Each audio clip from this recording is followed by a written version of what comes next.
Okay, Kenyon's back here again. We're actually going to be cooking a steak today.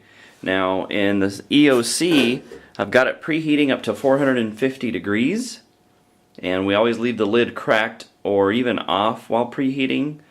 That's just going to make sure that we've actually had cookware. If you leave the lid on while you're preheating, it could seal up and it could have some issues. So I always want to crack the lid or leave it off when preheating anything.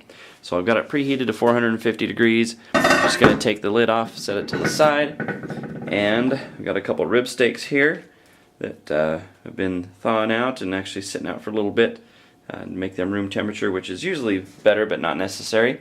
I'm just going to put them in there. And like all our meats, we want to seal it down up against that metal so that we seal the pores in the meat. And for these steaks today, I'm just going to use a little bit of salt and pepper. You can use fajita seasoning, which I normally like to use, but today we're just going to go simple with salt and pepper. Now, you could... Alright, so I'm going to let it sit there for about 2 or 3 minutes. I don't even have to cover it when frying a steak. And we'll let it sear for 2 or 3 minutes and then flip it over. And we'll talk a little bit more what's going on. Alright, it's been 2 or 3 minutes, and just depending on the thickness of the steak, that's what you're going to want to do. Now, sometimes you do have to tug a little bit, and that's okay, but we're going to pry it right off of there. Flip it over, looking nice and brown, looking pretty good. And we'll just let the other side cook for about 2 or 3 minutes as well.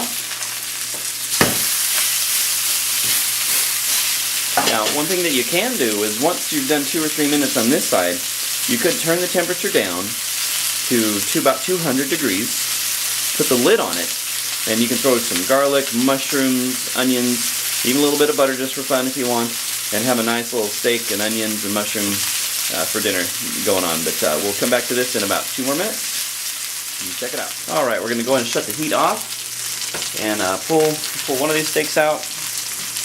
Again, it's how long you're going to leave it in there. It just depends on the thickness and how done you want it. So we're going to cut this open and see how it turned out.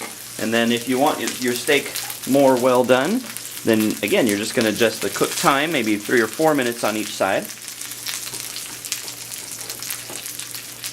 So right there's probably a rare to medium rare. Still a little pink in there. Some people like that, so that's great. If you want it a little bit more well done, you'll just increase the time. Or like I mentioned, you could even put the lid back on, turn the temperature down, and leave it for another 3 or 4 minutes with the lid on.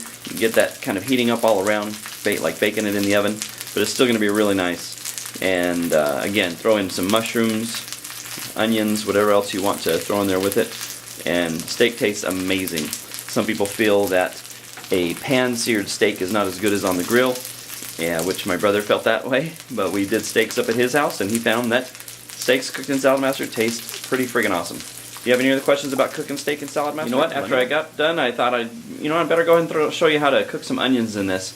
Now, you can do it a couple different ways. You can throw the onions in right from the start and cook them up, but what I've done is gone ahead and pulled the steaks out, set them over there, and thrown one onion in there with a little bit of butter. Or not, you don't have to do any butter, but I like a little butter every now and then, so what's wrong with that? Anyway, so I've got it cranked back up to 450 degrees, and we're getting these onions nice and browned, and getting them all good to go. Now, the way they're at right now, they've been cooking in here for a few minutes. That would probably be okay the way it is right now. And so what I would do is just take my steaks. I'm going to put them right back in there, right on top of that, right on top of the onions. Now, this time I'm going to go ahead and put the lid on because we want those onions to keep cooking up nice. But I'm going to turn it down to about 200, which if you're a medium, click low. Okay, you know, it actually took just about a minute. You can see it clicking right there and probably hear it a little bit.